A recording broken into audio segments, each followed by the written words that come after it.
ሞቷል የለም ሲባል እሱ ለካ የሌላ ሰው ማንነት ወስዶ ተደብቆ እየኖረ ነው። ስሙ አሪ ነው የሚባለው። አሪ ትልቅ ችግር መጣበት፣ የብር ችግር። ይህን የብር ችግር የፈጠረው ደግሞ በገዛችሁ ነው። ብር ከመንግስት ይበደራል፣ ለስራ ሳይሆን ጥቅም ለሌለው ብር ለማያመጣ መኪኖች ላይ ኢንቨስት ያደርጋል። ጊዜያቶች ባለፈ ቁጥር ብድሩም እየበዛ ይመጣል። አሁን ጭራሽ $400,000 በላይ ብድር አለበት። ታዲያም ፔሳ ጭንቅ ሲለው ምን ብሎ አሰበ? ለምን አዲስ ህይወት አልጀመረም? እንደ ሞትኩኝ አስመስዬ ሞቷል ሲባል የሆነ ሰው ማንነት ወስጄ ብድር የሚሰረዝልኛል ለምን እንዳላደርግም አለ። ሚስትም ነበረችው። ሚስቱ ጋር ሄደው ልሞት ነው የውሸት፣ አንቺ ደግሞ በእኔ ስም ኢንሹራንስ እንገባና ልክ እኔ ስሞት የኢንሹራንስ ብር ታገኛለች። ሚስቱም ዲኒስ ትባላለች። ዋው ይህማ ቆንጆ ሀሳብ ናለች። ታዲያም አሪ ወደ ኢንሹራንስ ሲሄድ ነው በጣም ውድ የሚባለው እሱ ከሞተ በትንሹ $6 ሚሊዮን የሚከፍሉትን ኢንሹራንስ ገባ። በጣም ውድ ኢንሹራንስ ነው። እንደዚህ አይነት ኢንሹራንሶች ያው ስትከፍሏቸው በየወሩ ምናምን በጣም ብዙ ብር ነው የሚከፍሉት፣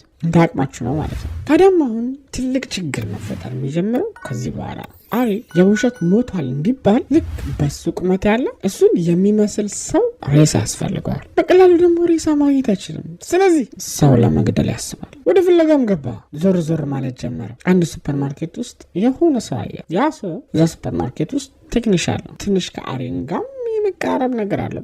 በደንብ አይመስልም ግን የመቀራረብ ነገር አለው። አሪም ጠጋ ብሎ ይህንን ሰውዬ እኔ የምሰራው እንደዚህ የራሴ የሆነ ድርጅት አለኝ፣ እዛ ድርጅት ውስጥ ቆንጆ ብር ከፍላለሁ፣ አብረን እንስራ ይለዋል። ይህ ሰውም እሺ አሪፍ ነው ብሎ አሰበ። አሪ ምክንያቱም ከዛ ድርጅት ውስጥ እንዲወጣ የፈለገው እሱን ሲገለው ድርጅቱ ተቀጣሪ እስከሆነ ድረስ እሱን ማፈላለግ ይጀምራል። ምን ሆነ ነው ምናምን። ግን ከዚህ ድርጅት እሱን ካስወጣ ወደ ራሱ ድርጅት ካስገባው የሚፈልገው የለም። ለዛም ነው የራሴ ድርጅት ምናምን ብሎ ሰውየውን ያናገረው። ደግሞ ምን ማየት ድርጅት የለውም። ታዲያም ይህ ሰውዬና አሪ ተቀጣጠሩ።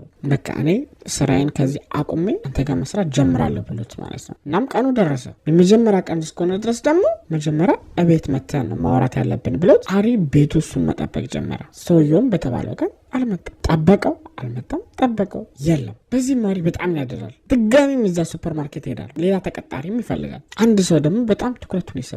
ጀስቲን የሚባል ልጅ። ጀስቲን ገና እድሜው 20 ዓመቱ ነው። አሪ ይህንን ልጅ አናገሩ። እዚህ ከምትሰራበት እጥፍ ከፍላለሁ፣ የራሴ ድርጅት አለ፣ እዛ ብትሰራልኝ ቆንጆ ነው ለአንተ የሚለው። ጀስቲንም አላቅመምም። እንዴ ደሞዛችሁ እጥፍ ይደረግላችኋል ተብሎ እሺ ነው የምትሉት። አሪም መጀመሪያ እንዳደረገው ያው ድርጅቱ ከመሄድ በፊት ቤት እንገናኝና አንዳንድ የምናወራው ነገር አለ ይለዋል። ቀኑም ሲደርስ ጀስቲን ቤቱ ሄደ። ማውራትን ጀመሩ አንዳንድ ነገሮችን። ከዛ ጋራጅ የምንሄድና እስቲ ጋራጅ ውስጥ ያለኝን ነገር ላሳይክ ይለዋል። ጋራጅ ማለት ቤቱ መኪና የሚቆምበት ማለት ነው እንጂ መካኒክ ምናምን ያለበት መኪና የሚሰራበት ቦታ አይደለም። ጀስቲንም በዚህ እሺ አለው። በዚህ ጋር እያለም ጀስቲን ከፊት ለፊት እንዲቀድም አደረገው። ከኋላም ሆነ አሪ ሳያስበው አፍንጫው ላይ ስሙን አልነግራችሁም ብቻ ጨርቅ አለ። ጨርቁ ላይ የሆነ ነገር አድርጓል። ያው ስሙን ለምን እንደማልነግራችሁ ታውቃላችሁ። ያንን ነገር ከኋላው ስለነበረ አፍንጫው ላይ እፍን ያደርግበታል። ጀስቲንም ወዲያው ነበረ ይሄ ነገር ዝርር ያደረገ። ወዲያውም ታዲያ አሪ የጀስቲንን ልብስ አውልቆ የራሱን ልብስ አለበሰው። የጀስቲንን ልብስ ደግሞ ራሱ ለበሰ። ጀስቲንም ደግሞ ራሱን የሳተውን ሰውነቱን ጎትቶ መኪና ስር አስገባዋል። ከዛም ልክ ድንገተኛ የሆነ ክሪክ ነገር መኪና ስር ሆናችሁ ክሪኩ እንደተበላሸ ወይም ደግሞ ክሪኩ ተሰብሮ መኪናን እናንተ ላይ እንደወደቀ አድርጎ ጀስቲን ላይ አሪ ይህንን መኪና ይጥልበታል። ጀስቲንም በዚህ ጸጥ ይላል። ይህንን ካረጋግጠ በኋላ አሪ የጀስቲን ልብስ ለብሳ ቦታው ላይ ቤንዚን ያርከፈክፋል። በደንብ እንዲያያዝ የቀረው ቦታ የለም ቤንዚን ሲያርከፈክፍ። ከዛም ውጭ ወጥቶ ለኮሰው ቤት። ከዛ ቦታ ብን ብሎ ጠፋ። ከዛም ሚስትየው ቀጣዩን እርምጃ ወሰደች። የአሪ ሚስት ምን ማድረግ ያው እዛ ጋር እሳት ተነስቶ ለፖሊሶች ወይም ለእሳት አደጋ መደወል። እሳት አደጋ ደርሶም እሳቱን እስከሚያጠፉት ምናምን የጀስቲን ሬሳ ማንነቱን መለየት እስከሚያቅታችሁ ድረስ ነዷል። እናም እዚህ ጋር እሳት አደጋ ሰራተኞች የመሰላቸው ባለቤቷ አሪ እንደሞተ ነውና አይዞሽ አላት። እሷም ወይኔ ባሌ ምናምን ብላ አስመሰለች። አሪ ግን በዚህ በኩል የጀስቲንን ማንነት ወስዶ ሄዷል። ትራሹ ጀስቲን ጸጉሩ ጎልደን ነው እና እንደሱ ለማድረግም ቀለም ሁሉ ገዝተዋል። በአካባቢውም ያሉ ሰዎች ጀስቲንን እሱ እንዳልሆነ ስለሚያውቁ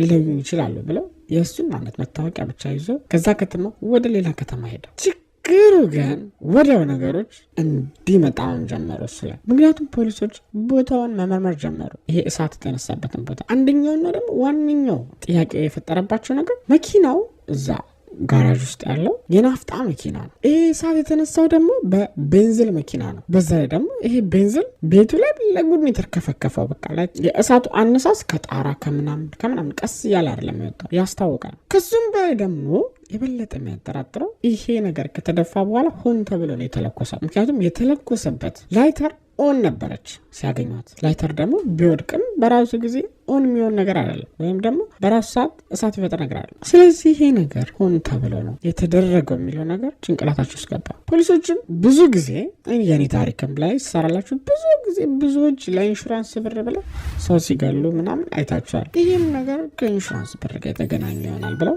ሚስትየዋን ጠረጠሯት። ሚስትየዋ ሆን ብላ ባሏን ገላ ቢሆንስ፣ ወይም ደግሞ ሚስትየዋ ኢንሹራንስ የቤት ኢንሹራንስ ገብታ ቤቷን ሆን ብላ እያቃጠለች ቢሆንስ፣ ከዛ ተጨማሪ ብር ለማግኘት ቢሆንስ ብለው አሰቡ። ሁለት ነገር ማለት ነው። አንደኛው ባሏን ገላ ሊሆን ይችላል፣ ሁለተኛው ደግሞ ሆን ብላ ቤቱን ያቃጠለች የሚለው ነው። ሄዶም ሲጠይቋት የኢንሹራንስ ብር ኢንሹራንስ ገብተሻል ወይ ሲሏት፣ የምን ኢንሹራንስ? ኧረ እኔ ኢንሹራንስ አልገባም። እሺ የሞተው ባልሽ እሱ ኢንሹራንስ ነበረ ወይ ሲሏት፣ ኧረ የለውም አለች። ትልቅ ስህተት። ምክንያቱም ፖሊሶች በቀላሉ ሊያውቁት የሚችሉት ውሸት ነው። ስላላመኗትም ወደ ሄዶ ቼክ ሲያደርጉ የ6 ሚሊዮን ኢንሹራንስ አሪ እንደገባ አወቁ። የሆነ ነገር ፖሊሶች እንዳለ አውቀው ግን ማስረጃ ስለሌላቸው ፖሊሶች ግራ ገብቷቸው ግን ጠርጥረዋል። ሚስትየዋን ለመያዝ የሚያበቃ ግን ማስረጃ የላቸው። በዚህ በኩል ግን ሌላ የበለጠ የሚያጠራጥር ነገር ይገኛል። ምክንያቱም ያሉት የሰለጠና ሀገር ሰው ሲሞት እንደ አፍሪካ ብድግ ተደርጎ ሞቷል ተብሎ አይቀበልም። ይጣራል። ማንነቱ ሺህ ጊዜ ራሱ ቢሆን ሬሳው ይጣራል። ሲታይ ሬሳው ብዙ ገና ምርመራ ሳይጀምሩ ብዙ የሚያጠራጥር ነገር አለ። የመጀመሪያው አሪ ንቅሳት ነበረበት። ያ ንቅሳት የተባለው እጁ ላይ ነው፣ ቀኝ እጁ ላይ። እዚህኛው ሬሳ ላይ ደግሞ ግራ እጅ ላይ ነው ያለው አነስ ያለ ታቱ። ተቃጥሎም ቢሆን ሬሳው ይታያል። ሌላኛው ደግሞ ሬሳው ገና ልጅ እንደሆነ የ20 ዓመት ልጅ እንደሆነ ያስታውቃል። አሪ ደግሞ ለ40 የተጠጋ ሰው ነው። እቺ ነገርማ ያጠራጠራል ብለው መመርመር ጀመሩ። አሪ ደግሞ በዚህ በኩል የጀስቲንን ማንነት ይዞ ተደብቆ እየኖረ ነው። ከሚስቱ ጋር ሆንም በደብቅ እያወሩ ነው። ስለ ቀብሩም ደግሞ ይነግራታል። እስቲ ቀብሬ ላይ ማን እንደሚመጣ አለው። እንትና ይመጣ ይሁን እንትና አይመጣም እያለ መታዘብም ጀምሯል። ሚስቱም ደግሞ ጓደኛ ከእንትና እኮ አልመጣም ድሮም እንደማይቀብረኛ ቃለው እያለ ብቻ እንዳይነቃባቸው ነገሮች ሁሉም ነገር በአሪፍ ሁኔታ እያስኬዱ ነው በእነሱ ቤት። በዛ ላይ ደግሞ ጀስቲን የሚኖረው ከቤተሰቦቹ ጋር። ቤተሰቦቹ ጀስቲን ጠፋ ብለው እንዳያስቡ የጀስቲን ስልክ ስላለው በጀስቲን ስልክ ለእናቱ ቴክስት ያደርጋል። እናቴ እንዳታስቢ ሌላ ሀገር ለስራ ሄጄ ነው ብለው። እናትየውም ደግሞ ይህን ቴክስት ትደውላለች፣ አይነሳም፣ ትደውላለች፣ አይነሳም። ጥያቄ ግን ፈጠረባት። ይሄ ልጅማ በሰላም እንደዚህ አይጠፋም ብለው። አሪ ግን እስካሁን ማንም የያዘው የለም። ታዲያ በዚህ ሁኔታ በቃ አመለጥኩ ተገላገልኳል። ግን ፖሊሶች ሬሳው የአሪ እንዳልሆነ በምርመራ ሙሉ ለሙሉ አረጋግጠው ይሄ ሬሳ የማን ነው የሚለውን እያፈላለጉ ነበር፣ ግራ ገብቷቸው። በዚህ በኩል ግን እናትየዋ ለፖሊሶች ልጅ የጠፋ ብለው ሪፖርት አደረገች። ስንት ዓመቱ ነው፣ ቁመቱ ምን ያክል ነው ምናምን ብሎ ስጠይቆ ከሬሳው ጋር ተቀራረበባቸው። ቆይ እስቲ ለማንኛውም ብለው ከእናትየዋ የዲኤንኤ ቴስት ወስደው ከሬሳው ጋር መረመሩት። አንድ አይነትም ሆነ። ስለዚህ የሬሳ የማን ነው? የጀስቲን ነው ብለው አረጋገጡ። ለዚህ ደግሞ ተጠያቂ አሁን የሚሆነው ማን ነው? አሪ ነው። አሪን ፖሊሶች ይፈለጋል ብለው እሱን ማስፈለግ ጀመሩ። ከትንሽ ቀናቶች በኋላ አሪ የጀስቲን ማንነት ይዞ ለመኖር እየሞከረ ነው ብያቸዋለሁ። ስለዚህ የጀስቲን መኪናን ራሱ ይዞ ነበር እና ያንን መኪና ፖሊሶች ያገኙታል። ሆቴል በር ላይ ቆሙ። ተሄደውም ሪሴፕሽን የዚህ መኪና ባለቤት የት ነው ያለው ሲሉ ሪሴፕሽንም ያለበትን የአልጋ ቁጥር ነገረቻቸው። ሄደውም አንኳኩበት። አሪም ውስጥ ሆኖ ፖሊሶች እንደሆኑ አወቀ። እናም መክፈት አልፈለግም። ክፈት አልከፍትም። ጭራሽ እዛ ውስጥ ሆነ ፓኒክ ማድረግ ጀመረ፣ ወይም መጨናነቅ ጀመረ። ምክንያቱም ፖሊሶች ከያዙት ያው እድሜ ልክ የሆነ እስር ቤት እንዳይበሰብስ ያውቃል። በዛ ላይ ደግሞ እዳም አለበት።